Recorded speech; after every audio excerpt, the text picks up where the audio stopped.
నమస్కారం సుఖజీవనం కార్యక్రమానికి స్వాగతం. ప్రతి ఒక్కరి జీవితంలో ఒక మధురానుభూతి మొదటి రాత్రి. మరి ఎంతో మధురమైన ఈ శోభనం రోజున శృంగారంలో పాల్గొనకపోతే మగవారిలో మగతనం లేనట్లేనా?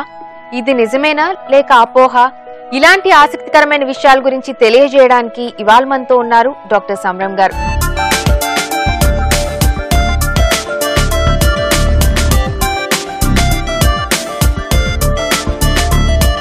డాక్టర్ గారు, ఈ శోభనం రోజున శృంగారంలో పాల్గొనకపోతే మగవారిలో మగతనం లేనట్లేనా?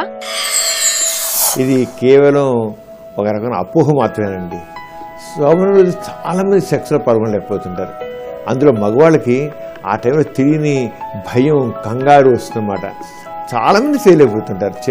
అసలు కొంతమందికి అంగమే గట్టిపడదు. దీని అంతటి కారణం అంటే పెర్ఫార్మెన్స్ యాంగ్జైటీ అంటాం. దిస్ ఇస్ వెరీ కామన్ అన్నమాట, పెర్ఫార్మెన్స్ యాంగ్జైటీ. అంచేత ఆ భయం వల్ల, కంగారు వల్ల, కొత్త వల్ల, గాబరా వల్ల రకరకాల కాంప్లెక్స్ ఫీలింగ్స్ ఉంటాయండి. ఫస్ట్ నైట్, ఆ ఫస్ట్ ఏంటి అని అసలే అమ్మాయి కొత్తది, ఇతని కొత్త అనుభవం, అందరికల్లా భయాలు, ఏమనుకుంటున్నా సరిగ్గా చేయకపోతే ఏమనుకుంటున్నావు ఏమిటో, ఇలా రకరకాల ఫీలింగ్స్ కూడా. ఆ ఎప్పుడైతే మనిషిలో భయం ఉంటుందో, కంగారు ఉంటుందో వెంటనే ఫెయిల్ అయిపోతారు. ఏంటంటే మనిషిలో రెండు రకాల నర్వ్ సిస్టమ్ ఉంటుంది. అటానమస్ సిస్టమ్, ఒకటి పారాసిమన్ ఫైబర్స్, రెండోది సింపథెటిక్ నర్వ్ ఫైబర్స్.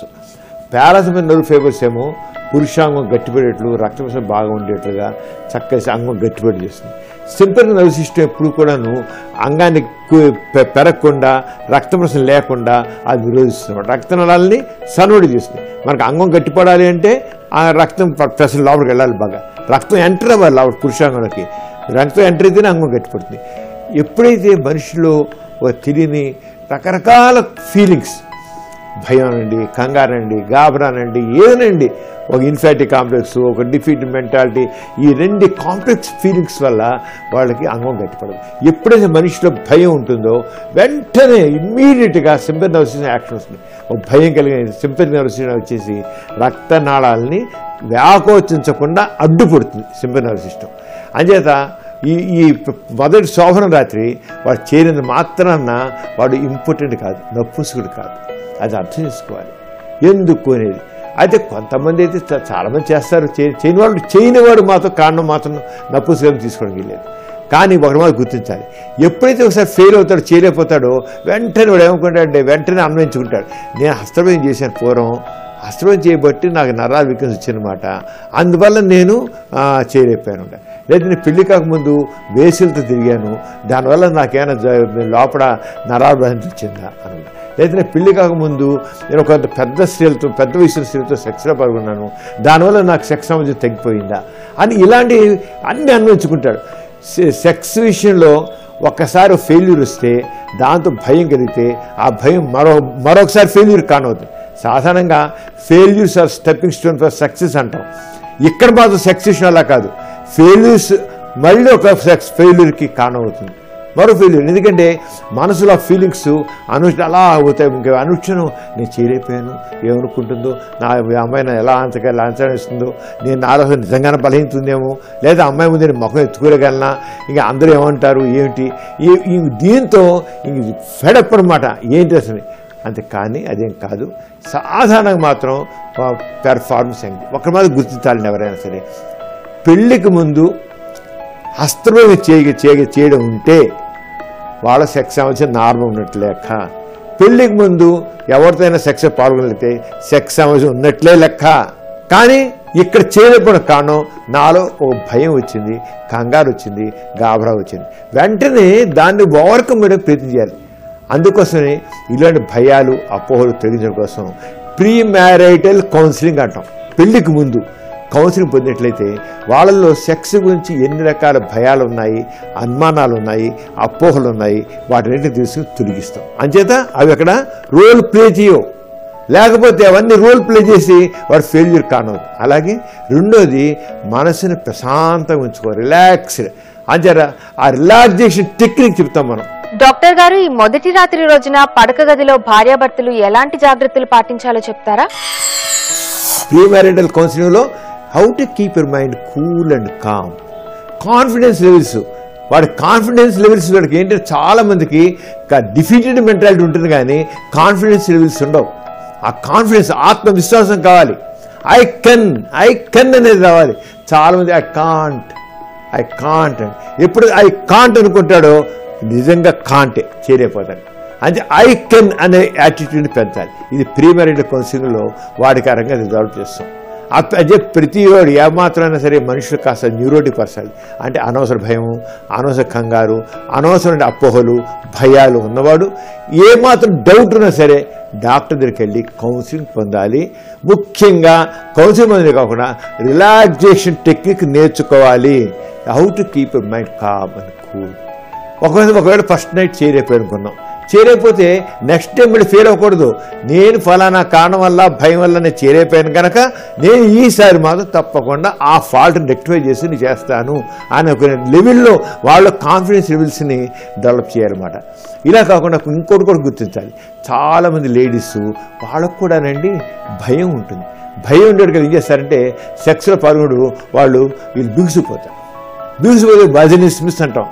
ఇంకొకటి ఏంటంటే చాలామంది లేడీస్ అంటే సెక్స్ చేయాల్సిన బాధ్యత కేవలం మగవాడిదే అనుకుంటారు. అంచేత సెక్స్ విషయంలో స్త్రీ కూడా సహకరించాలి. సాధారణంగా శోభనం రాత్రి ఫెయిల్ అవడంలో తన బాధ్యత తనే కాదు, తనకు అంగసమం ఉంటుంది కానీ చేయలేకపోతాడు. ఇవన్నీ కూడా మన ప్రీ మ్యారిటల్ కౌన్సిలింగ్లో ఏం చేయాలి ఏంటని చెప్తాం. అంచేత ప్రీ మ్యారిటల్ కౌన్సిలింగ్లో జనరల్గా అయితే ఇద్దరిని కూర్చోబెట్టి మనం కౌన్సిలింగ్ చేసినట్లయితే మొదటి రాత్రి నిజంగా మధురమైన రాత్రి, మల్లెల రాత్రి, మరుపు రాని రాత్రి కింద మాత్రం ఉంటుంది. అంచేత మొదటి రాత్రి సెక్స్లో పాల్గొనలేకపోయిన మాత్రాన వాళ్ళ పుంసత్వం లేదని కాదు, మగతనం లేదని కాదు. కానీ ఎన్ని గొడవలండి. వాడు మొదటి రాత్రి చేయలేడు, రెండో రాత్రి చేయలేడు, మూడో రాత్రి వెంటనే అమ్మాయి డిసైడ్ అయిపోతుంది వీడు యూస్లెస్ ఫీల్ అవుతుంది, వేస్ట్ ఫీల్ ఉంటుంది. వెంటనే ఎప్పుడైతే అమ్మాయి వేస్ట్ ఫీల్ ఉందో వీడు కంప్లీట్ డిప్రెస్ అయిపోతాడు. ఈ వేస్ట్ ఫీల్ వాడే అసలు చేయనివాడు ఎందుకు, ఆమె చేయలేడా, ఎందుకు వేస్ట్ ఫీల్ ఆమె చేయవా అంటుంది. అసలు అమ్మాయికి అర్థం చేసుకోదు. ఇంకా అమ్మాయికి నా బతుకు నాశనం అయిపోయింది, నా బతుకు నాశనం చేసావు, నువ్వు ఇంత ఇలా పనికిరావడం అనుకోలేదు, నువ్వేం చేయలేదు అంటుంది. అంచేత తప్పకుండా ప్రీ మ్యారిటల్ కౌన్సిలింగ్ అనేది చాలా ఇంపార్టెంట్. చేసే మొదటి రాత్రి వచ్చే ఈ ప్రాబ్లమ్స్ అని కూడా మనం వాటిని తేలిగా పరిష్కరించగలుగుతాం. డాక్టర్ గారు ముందుగా ఈ విధంగా అడుగుతున్నారు. నాకు ఇటీవలే పెళ్ళయింది. మా ఆవిడతో శృంగారంలో పాల్గొన్న కొద్ది క్షణాల వరకు సంతోషంగానే ఉంటుంది. పాల్గొన్న మొదట్లో యోని చాలా టైట్ గా ఉండేది. 1 నిమిషం అయ్యేసరికి యోని లూజ్ అవుతోంది. దాంతో నాకు ఎటువంటి ఫీలింగ్ ఉండదు. యోని లూజ్ అవడమే కాకుండా ద్రవాలు ఎక్కువగా ఊరి నాకు అసౌకర్యంగా అనిపిస్తోంది. కానీ నా భార్యకు మాత్రం శృంగారంలో తృప్తిగానే ఉంటుందని అంటోంది. మా ఆవిడ యోని టైట్ గా అవ్వాలంటే ఏదైనా ఆపరేషన్ చేయించాలా, సలహా చెప్పండి అంటున్నారు. ఏం లేదండి, సాధారణంగా లేడీస్లో ఏమిటవుతుందంటే వాళ్ళకి మొదట్లో ఒక టైట్గానే ఉంటుంది. ఎప్పుడైతే సెక్స్లో కొద్దిగా ఎరోజల్ అంటే ఎక్సైట్మెంట్ వస్తుందో వాళ్ళకి యోనిలో ద్రవాలు ఊడడం మొదలెడతాయి. యోనిలో ద్రవాలు ఊరడమే కాకుండా ఎప్పుడైనా సెక్స్లో ఒక రకమైన మూడ్ వస్తే యోని లూజ్ అయిపోతుంది. అది గుర్తించాలి. ప్రతి స్త్రీ కూడా సెక్స్లో ఇన్వాల్వ్ అయితే, సెక్స్లో ఎక్సైట్ అయితే, సెక్స్లో ఒక రకమైన ప్రెషర్ పొందుతూ ఉంటే ఆలోచన వచ్చేకల్లా ఈ యోని కండాలు అన్నీ వదిలేపోతాయి. వదిలేవడం కాదు, ద్రవాలు బాగుపడతాయి. మామూలుగా ఏంటంటే మగవాడికి టైట్గా ఉంటేనే బాగుంటుంది. కానీ ఇది నేచరు. ఆ నేచర్లో స్త్రీ కండాలు తప్పకుండా వదిలవుతాయి, రిలాక్స్ అయిపోతాయి. ఇప్పుడు ఈయనకి ఏదో చాలా ఆ ద్రవాలు ఇవ్వడం వల్ల దానివల్ల చాలా ఏదో అనీజీగా ఉంది. అంటే కుట్లు వేస్తే మరి టైట్ అయిపోతాను అన్నారు. కుట్లు వేసినా ఆ వదిలిగానే ఉంటుంది కొంత. ఇది నార్మల్. ఇది నార్మల్. ఆల్మోస్ట్ ఆల్ లేడీస్లో ఇదే పరిస్థితి ఉంటుంది. కానీ అంచేది ఏం చేయాలంటే రతిభంగిమ మార్చుకోవాలి. రతిభంగిమ మార్చంటే సాధారణంగా ఏంటి, స్త్రీ కింద పడుకుంటుంది, పురుషుడు పైకి వచ్చి సెక్స్ చేస్తారు. అలా కాకుండా పురుషుడు కింద ఉండి స్త్రీ పైకి వచ్చి తను సెక్స్ చేసినట్లయితే అంటే ఫీమేల్ యాక్టివ్ పార్ట్ తీసుకోవాలన్నమాట. ఇక్కడ ఇందరు చూడండి, ఆమె ఉంది నాకేమో తృప్తి లేదు కానీ మా ఆవిడ మాత్రం తృప్తిగా ఉందన్నట. నిజమే. ఎందుకు తృప్తి ఉంది? ఆవిడ సెక్సువల్గా మూడ్ వచ్చింది, ఎక్సైట్ అయ్యింది. అంచేత ఆవిడ ఎంజాయ్ చేస్తుంది సెక్స్. ఆ మాత్రం ఇప్పుడు కూడా ఎంజాయ్ చేస్తుంది. ఇతనికి టైట్గా ఉండాలనుకున్నాడు అనేది తృప్తి లేదు. అది అలాంటి రతిభంగిలు మార్చుకోవాలి. ఎన్నో రకరకాల రతిభంగులు ఉన్నాయండి, ఎన్నో రతిభంగులు ఉన్నాయి. వాత్సాయనుడు తన కామసూత్రంలో దాదాపు 60-70 రకాల రతిభంగులు చెప్పాడు. తెలుసుకోవాలండి. ఎప్పుడు ఒకటేనా వెరైటీగా చేస్తే వాళ్ళకి కూడా చాలా బాగుంది. ఎప్పుడు ఒకటే కూర అన్నట్లుగా ఎప్పుడు ఒకటే రకం రతిభంగులు చేసి ఇదే ప్రాబ్లం అవుతుంది. అలా కాకుండా ఇప్పుడు నిజంగా ఆయన రతిభంగులు నేను చెప్పిన రతిభంగులు మార్చుకున్నట్టయితే ఆ తర్వాత ఆయన చెప్పిన ప్రాబ్లం ఉండదు. They'll be all right. Doctor గారు మరొకరు ఈ విధంగా అడుగుతున్నారు. డాక్టర్ గారు, మా ఇంటి ఎదురుగుండా ఓ అమ్మాయి ఉంది. ఆమె వయసు నాకంటే 2 సంవత్సరాలు ఎక్కువ. రోజు నా వైపు చూస్తూ నవ్వుతుంది. ఓ రోజు ఇంట్లో ఎవరూ లేని సమయంలో నన్ను పిలిచింది. నేనక్కడికి వెళ్లాను. ఆమె బాత్రూంలోకి నన్ను లాక్కొని గట్టిగా కౌగిలించుకుని ముద్దులు పెట్టింది. తర్వాత నా పురుషాంగం పట్టుకొని నలిపేసింది. అంతకంటే ఏం చేయలేదు. కానీ ఆ రోజు నుండి నా పురుషాంగం గట్టిపట్టం లేదు. నా నరాలు డ్యామేజ్ అయ్యాయంటారా? అది తెలుసుకోవడం ఎలా అని అడుగుతున్నారు. ఏం డ్యామేజ్ అవ్వలేదు. ఆవిడగా మంచి క్రేజ్ ఉంది. అంతవరకు ఆవిడ చేయగలి, ఇంకా నెక్స్ట్ సెక్స్ కోసం ఆవిడ రెడీ అవ్వలేదు. మా అంటే గురకం భయం ఉంది ఆవిడకి. కానీ అది గట్టిగా వాటేసుకోవాలని, అంగాన్ని పట్టు నలిపియాలని, అంత స్త్రీలకు సాధారణంగాను గట్టిగా కౌలించుకోవాలి, గట్టిగా చేయాలన్న ఫీలింగ్ ఎక్కువ ఉంటుందండి. సెక్స్లో పాల్గొనడం కంటే లేడీస్ ఎక్కువ హగ్గింగ్లోను వాటిలోనూ వాడు చాలా ప్రెషర్ పొందుతారు అన్నమాట. Got little pressure. ఆవిడ ఎప్పటికల్లా చేస్తారో వాళ్ళకి చెప్పలేని ప్రెషర్ కూడా వచ్చేస్తుంది, ఖచ్చితంగా వస్తుంది. ఆవిడకి అలాగే వచ్చేసింది. ఆవిడకి వచ్చి వాళ్ళ భావప్రాప్తి కలిగిపోతుంది వాళ్ళకి. కొంత ఎప్పుడైతే వాళ్ళు ఈ రంగా యాక్ట్ చేస్తారో వాళ్ళు ఒక రకం ఫీలింగ్, మంచి ఆ జాయ్ మూడ్ వచ్చేస్తుంది అన్నమాట. అది అయితే ఇతనికి ఆవిడ చేసిన దానివల్ల మనసులో ఒక భయం కలిగింది. ఆవిడ స్పీడ్ అంతా స్పీడ్ చేసేకల్లా నరాలు నొక్కేసింది, పిసికేసింది. చేసేకల్లా నా నరాలు దెబ్బతింటేను అని ఒక భావం ఏర్పడింది. ఆ భావంతోనే అతనికి సైకలాజికల్గా అంగం గట్టిపడడం మానేసింది. అంతే తప్ప నరాలు ఏమీ డ్యామేజ్ అవ్వడం కాదు, జరగవు కూడా, జరగదేలాగా. అది అంచేది భయపడాల్సిన అవసరం లేదు. ఆయన మళ్ళీ చక్కగా ఆవిడ ఎలా పిలిచిందో, ఎలా ముద్దులు పెట్టుకుందో, ఎలా కౌగిలించుకుందో, ఎంత ప్రెజెంట్గా అనిపించింది. బహుశా ఆ టైంలో ప్రెజెంట్ అనిపించింది, భయం వేసి ఉంటుంది, కంగారు వచ్చి ఉంటుంది. ఎందుకంటే అతను ఊహించని పరిణామం. అంత స్పీడ్గా చేసేకల్లా అతను ఊహించండు. సాధారణ మగవాడికి తనకి స్త్రీ డామినేట్ చేస్తే, మగవాడికి అంటే ఆడది స్త్రీ డామినేట్ చేస్తే మగవాడు భయపడిపోతాడు, ఇదే షేక్ అయిపోతాడు. అలాగే ఆయన కూడా షేక్ అయిపోయి ఉంటాడు. అందువల్ల ఆయనకి అంత భయం కలిగింది. అది ఏమీ లేదు. అది ఏమాత్రం భయపడాల్సిన అవసరం లేదు. అది పర్ఫెక్ట్గా ఉన్నాడైనా ఏం కాంటోస్ వెళ్ళి డాక్టర్ గారు కౌన్సిలింగ్ పొందితే ఆ భయం పోవడానికి కౌన్సిలింగ్ థెరపీ చెప్తారు. అది ఆల్ రైట్. డాక్టర్ గారు మరో ప్రశ్న ఇలా ఉంది. డాక్టర్ గారు, మా పెళ్ళై సంవత్సరం అయింది. ఇద్దరం శృంగారంలో బాగానే ఎంజాయ్ చేస్తున్నాం. నా వక్షోజాలు చిన్నవిగా ఉంటాయి. నా ఛాతీ ఫ్లాట్గా అనిపిస్తుంది. ఇటీవల మా వారు నా వక్షోజాలు నిండుగా ఉండడానికి సర్జరీ చేయించుకోమంటున్నారు. నాకు ఆపరేషన్ అంటే భయం. ఆపరేషన్ అవసరం లేకుండా వక్షోజాలు పెద్దవిగా మారడానికి మందులు, ఇంజెక్షన్లు ఉంటే చెప్పండి అంటున్నారు. ఏమీ లేవండి. వక్షోజాలు పెరగడానికి కోసం మందులు కానీ, తైలాలు కానీ, ఇంజక్షన్ కానీ ఏమీ లేవు. కొన్ని పేపర్లో వాటిలో టీవీలో ప్రకటిస్తారు, వృక్షోజాల సైజు పెంచుతాము చేస్తామని. ఎక్కడ జరగ ఇంజక్షన్లు లేవు, ఏమీ లేవు. అవన్నీ ఒకటి హంబక్. ఎందుకంటే వృక్షోజాలు కండ ఉంటుంది. ఆ కండ దాంట్లో వీళ్ళు ఏ మందుల వల్ల పెరగదు. ఆ ఫ్యాట్కి అనేది పెరగదు, అదేం జరగదు. అది ఈ ప్రకటనలన్నీ ఒట్టిద్దా జస్ట్ నా వృక్షోజాలు పెద్ద అవ్వాలి అనండి ఆ యాంగ్జైటీని క్యాష్ చేసుకోవడం తప్ప అదేమి జరగదు. ఒకవేళ నిజంగానే ఆయనకి వాళ్ళ భర్తకి ఆ వృక్షోజాలు చాలా నిండుగా ఉండాలి, చక్కగా అలా ఉంటేనా 3 రాదు అనుకుంటే మాత్రం ప్లాస్టిక్ సర్జరీ చేయించుకోవాలి. ఆల్ ప్లాస్టిక్ సర్జన్స్ ఆ బ్రెస్ట్ ఎన్హాన్స్మెంట్ సంబంధించిన సర్జరీస్ చేస్తున్నారు, అది చేయించుకోవచ్చు. కానీ ఏంటంటే జస్ట్ సిలికాన్ బ్యాగ్స్ ఉంటాయి, మనం పాల ప్యాకెట్ లాగా చిన్నవి ఉంటాయి, మంచినీళ్ళ బ్యాగ్స్ చిన్న ఉంటాయి. అలా ఏం చేస్తారు, తీసి పెక్టోరియల్ మజిల్ ఉంటుంది, ఆ మజిల్ కింద పెడతారు. పెట్టినట్లయితే అది చక్కగా పైకి లేచినట్లు ఉంటాయి అన్నమాట. అంచేత అరంగా చేయించుకోవచ్చు, ఏం పర్వాలేదు.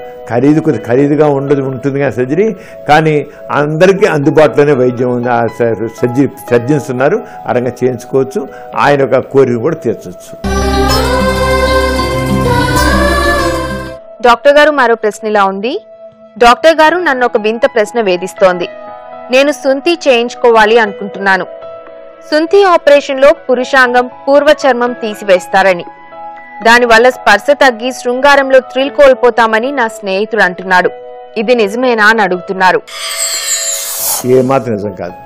ఏమాత్రం తెలుసు. ఆ పురుషాంగ పూర్వచర్మం తీసేయడం వల్ల ఎటువంటి నష్టం లేదు, స్పర్శ తగ్గదు, అంతా బాగానే ఉంటుంది. ఈ సెన్సేషన్ అనేది అంతా కూడా ఏంటి మన మనసు నుంచి ఉంటుంది. మేము మనసులో స్పందించే గుణం ఉంటే అక్కడ తప్పకుండా తెలుస్తుంది. అంతే నిజంగానే పురుషాంగంలో స్పర్శ పోతే ఇప్పుడు ఇంతమంది మహమ్మడన్స్ ఉన్నారు, ముస్లిమ్స్, వాళ్ళందరూ శుద్ధి చేయించుకుంటారు, వాళ్ళందరూ సెక్స్ కోరుకుంటే కదా దీన్ని ఏం కాదు. యూదులు ఉన్నారు, పుట్టగా చేస్తారు, యూదులు పుట్టిన వెంటనే వాళ్ళు శుద్ధి చేసేస్తారు వాళ్ళ మతాచారం ప్రకారంగా. అంచేత ఏ రకం సెన్సేషన్ తగ్గదు. అంచేత ఇంకా పైగా శుద్ధి అనేది చాలా ఆరోగ్యకరమైనది. దానివల్ల చక్కగా అక్కడ ఏ రకం మెగ్మా లాంటిది పాచడం తయారు కాదు, హెచ్పివి వైరస్ ఏమాత్రం చేరవు. సాధారణ శుద్ధి చేయించుకుంటే పురుషాంగం వచ్చే క్యాన్సర్ ఇన్సిడెంట్స్ చాలా తగ్గిపోతాయి. పురుషాంగం వచ్చే క్యాన్సర్ ఇప్పుడు అందుకనే యూదుల్లో పురుషాంగం క్యాన్సర్ లేదు, ముస్లిమ్స్లో పురుషాంగ క్యాన్సర్ చాలా తక్కువ. ఒక హిందువుల్లోనే, ఎందుకంటే దాంట్లో పురుషాంగ పూర్వచర్మం మూసేస్తుంది బట్టి దాని కింద స్పెగ్మా అంటే పాచి తయారయ్యి ఆ పాచిలో తేలిగ్గా హ్యూమన్ పాపులోమా వైరస్ అది చేరిపోయి హెచ్పివి వైరస్ అంటాం, ఆ హెచ్పివి వైరస్ చేరిపోయి దానివల్ల క్యాన్సర్ వచ్చే అవకాశం ఉందన్నమాట. అంచేత శుంఠి అనేది ఆరోగ్యకరమైనది, చాలా మంచిదే, కానీ దానిలో సెన్సేషన్ తగ్గదు, దాని మీద భయపడాల్సిన అవసరం లేదు. డాక్టర్ గారు మరొకరు ఈ విధంగా అడుగుతున్నారు. డాక్టర్ గారు, మేమిద్దరం సీనియర్ సిటిజన్లమే, ఇద్దరికి శృంగారం అంటే చాలా ఇష్టం. తన వక్షోజాలు చాలా పెద్దవిగా ఉంటాయి, ఫోర్ ప్లేలో బాగా ఎంజాయ్ చేస్తాం.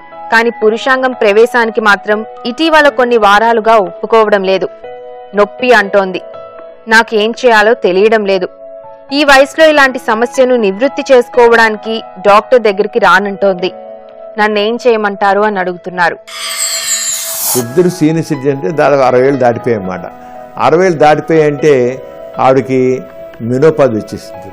మెనోపాజ్ వస్తే ఏంటి అవుతుందండి, ఈస్ట్రోజన్ హార్మోన్ తగ్గిపోతుంది.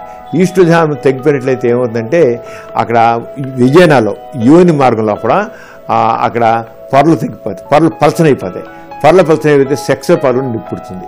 అంచేత ఆవిడ సెక్స్లో మామూలుగా ఫోర్ పిల్లలు అంటే ఇష్టపడుతుంది, కానీ ఆ సెక్స్ చేసేవాడు నిప్పుడుతుంది కనుక ఆవిడ వద్దంటుంది. హార్మోనల్ రీప్లేస్మెంట్ థెరపీ అంటాం. ఈస్ట్రోజన్ సంబంధించిన అలా ఫైటో ఈస్ట్రోజన్ ఉన్నాయి, టాబ్లెట్స్ ఉన్నాయి. ఆ టాబ్లెట్స్ వేసుకున్నట్లయితే ఆవిడ చక్కగా మళ్ళీ మామూలు సెక్స్ ఎంజాయ్ చేస్తుంది. సెక్స్ ఎంజాయ్ చేయొచ్చు. ఆవిడ కేవలం మెనోపాజ్ రాబట్టి, మెనోపాజ్ స్థితిలో ఉండబట్టి ఆవిడకి ఈస్ట్రోజన్ తక్కువైపోయి దానివల్ల నిప్పు వస్తుంది అనమాట. అది ఎప్పుడైనా అండి అంతకుముందు సెక్స్లో బాగా పాల్గొని కొంత వయసు వచ్చాక, అంటే ఒక 50 ఏళ్ళు 60 ఏళ్ళు దాటిన తర్వాత ఏ స్త్రీ అన్నా నాకు సెక్స్లో నిప్పుడుతోంది, అబ్బాయిల సెక్స్ వదిలేండి అని అంటున్నా అంటే మెనోపాజ్ ఉంది ఏమో, మెనోపాజ్ లక్షణాలేమో అని ఆలోచించి దాని దగ్గర చికిత్స పొందితే వాళ్ళు ఫుల్గా మళ్ళీ మామూలుగా ఎంజాయ్ చేస్తారు. డాక్టర్ గారు, మరో ప్రశ్న ఈ విధంగా ఉంది. డాక్టర్ గారు, నా చుట్టూ అమ్మాయిలు చాలా మంది ఉంటారు. వాళ్ళల్లో చాలా మంది నన్ను లైంగిక చర్యకు రెచ్చగొడతారు. ఎవరిలో ఎలాంటి రోగాలున్నాయో అంతుపట్టడం లేదు. పైకి మనిషిని చూసి వాళ్ళలో హెచ్ఐవి గాని సుఖవ్యాధులు గాని ఉన్నాయో లేదో తెలుసుకోవచ్చా అని అడుగుతున్నారు. తెలియదండి, పై చూసి ఏం చెప్పలేరు. హెచ్ఐవి ఉందని చెప్పలేము, సుఖాలు చెప్పలేము. అది మరి పరీక్ష చేసి చెప్పాల్సిందే, డాక్టర్ చెప్పాల్సిందే. లేకపోతే వాళ్ళకి ఏమైనా మరి వాసన వేస్తుంటే గనేరు లాంటి వాసన ఉడుతున్నాము, లేదా పుళ్ళు కనబడుతుంటే అనుకోవచ్చు తప్ప మా పై చూసి వీళ్ళకి జబ్బులు ఉన్నాయని మాత్రం మనం చెప్పలేము. చాలామంది హెచ్ఐవి ఉండి కూడా పైకి చక్కగా నార్మల్గా ఉంటారు. హెచ్ఐవిను ఏ రకం అనారోగ్యం కనపడదు. అలాగే సిఫిలిస్ గన్నేరులాగా ఉండి కూడా నార్మల్గా ఉంటారు. యాక్చువల్గా అంతా అక్కడ ఇదిగా ఉంటుంది. అంచేత చికిత్సే కాదు, అది కాకుండా అమ్మాయిలు చుట్టూ ఉన్నప్పుడు కూడా వాళ్ళు రెచ్చగొట్టినా ఎక్కడ పాల్గొనండి, దట్స్ నాట్ కరెక్ట్. అంటే అలా పాల్గొనడం కరెక్ట్ కాదు, అలా చేయడం మంచిది కాదు. ఆయన మర్యాదగానే ఉండడం మంచిది. అంటే అమ్మాయిలు ఉన్నారు రెచ్చగొడతారు కనుక నేను పాల్గొంటానంటే ఆయన వ్యక్తిత్వాన్ని నేను దెబ్బతీసుకుంటుంది. డాక్టర్ గారు, ఇంకో ప్రశ్న ఇలా ఉంది. డాక్టర్ గారు, మాకు పెళ్ళే 2 ఏళ్ళు అవుతోంది. ఉద్యోగరీత్యా ఇద్దరం శృంగారంలో పాల్గొనడానికి వారానికి 2-3 సార్లు మాత్రమే కుదురుతుంది. ఇద్దరికీ శృంగారం అంటే ఇష్టమే, కానీ తాను శృంగారంలో ఇంతవరకు సుఖప్రాప్తి అనేది పొందలేదని అంటోంది. నాకు మాత్రం బాగానే ఉంటుంది. రతిలో భార్యాభర్తలిద్దరం తృప్తి పొందాలంటే ఏం చేయాలంటారు?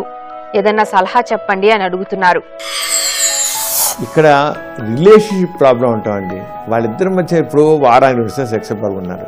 అది ఎప్పుడైతే రోజు ఉంటారనుకోండి, కలిసి ఉంటారనుకోండి, ఇద్దరికి ఇంట్రెస్ట్ క్రియేట్ అవుతుంది. ఆడికి ముఖ్యంగా లేడీస్కి ఆడికి ఏంటది యాంత్రికం అయిపోయింది. వాళ్ళ జీవితం రొమాంటిక్ లైఫ్ ఒక యాంత్రికంగా తయారైపోయింది. ఏదో వచ్చారు ఆయన డ్యూటీగా చేయడం జరుగుతుంది, ఆయన డ్యూటీగా చేస్తాడు, వీడు డ్యూటీగా చేస్తారు.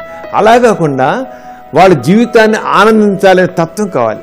ఇప్పుడు ఇలాంటి వాళ్ళలోనండి జీవితాన్ని ఆనందించాలనే గుణం ఉండదు, ఆలోచన ఉండదు. అని ఏదో వచ్చాడైనా కలుద్దాం అంతే. అలా కాదే, ఆ మైండ్ ట్యూన్ అయ్యి ఉండాలండి, నిరంతరం మైండ్ ట్యూన్ అయ్యి ఉండాలి. ఆ మైండ్ ట్యూన్ అతని మైండ్ ట్యూన్ వల్ల డ్యూటీ మొగుడు పెళ్ళగా కలవాలి అని ఎప్పుడు అనుకుంటే అవ్వదు, అది అప్పుడు ఆనందించలేరు. అంచేత నిరంతరం వాళ్ళ మైండ్లో వాళ్ళ మనస్సులో సెక్స్ ఎంజాయ్. ఒకవేళ ఆయనకి లేకపోయినా సరే ఫోన్ చేస్తూ రోజు ఫోన్లో కదా రొమాంటిక్ టాక్ కావాలి. దీన్నే టాక్ తెలిపాను, రొమాంటిక్ మాట్లాడాలి. దూరంగా ఉన్న కలపిన అబ్బా నువ్వు ఏమి నాకు చాలా ఇదిగా ఉంది, నా నిద్ర పట్టట్లేదు, నువ్వే నిరంతరం గుర్తుకొస్తున్నావు, నీ ఆలోచన గుర్తు, నువ్వు మనం నువ్వు చేసి నాకు ఎంతో ఇదిగా ఉంది, ఎంతో థ్రిల్గా ఇప్పటికీ ఫీల్ అవుతున్నాను అని ఇలాంటి మాటలు వాళ్ళకి నిరంతరం. అంతేగాని ఎప్పుడో వారాంగోసారి కలిసినప్పుడు ఏదో మామూలు చేసినట్టు అవ్వదు, అదొకటి కారణం. రెండోది ఆవిడ ఫ్రిజిడిటీ ఉంటే ఉండొచ్చు, ఆ ఫ్రిజిడిటీ ఉంటే ఫ్రిజిడిటీ కూడా పోవడానికి. కానీ సాధారణంగా మాత్రం ఈ ఉద్యోగస్తుల్లో మాత్రం ఇది ఫ్రిజిడిటీ కాదు, కేవలం రిలేషన్షిప్ ప్రాబ్లం ఉంటాం. ఈ రిలేషన్షిప్ ప్రాబ్లమ్స్లో వాళ్ళు తప్పకుండా వాళ్ళు ఫోన్లు చేసుకుని మాట్లాడేటప్పుడు మామూలుగా మీరు బాగున్నారా, నేను బాగున్నాను, పిల్లలు బాగున్నారు అని చెప్పడం కాదు, రొమాంటిక్ టచ్తో మాట్లాడాలి. ఆ రొమాంటిక్ ఫీలింగ్స్ ఉండాలి, శృంగారపూర్ణ సంభాషణ ఉండాలి. వాళ్ళిద్దరూ అంత ముందు సమయంలో గడిపిన మధురమైన క్షణాలను గుర్తు చేసుకుని మాట్లాడుతుండాలి. దాంతో వాళ్ళు ప్రేరణ పొందాలి. ఆ ప్రేరణే మన లైవ్లీగా ఉంచుతుంది. చూశారు కదండి ఇవాల్టి సుఖజీవనం కార్యక్రమం. మీకు లైంగికపరమైన సందేహాలు కానీ సంతానలేమి సమస్యలు కానీ ఏమన్నా ఉంటే మాకు ఈమెయిల్ చేయండి. మా ఈమెయిల్ ఐడి bms@etv.co.in. అలాగే మీ సమస్యలను మా ఉత్తరాల ద్వారా కూడా పంపొచ్చు. మా చిరునామా Sukhajeevanam, ETV life, Ramoji film city, Hyderabad 501512. మరో ముఖ్యమైన అంశంతో మరో ఎపిసోడ్లో మళ్ళీ కలుసుకుందాం. అంతవరకు సెలవు, నమస్కారం.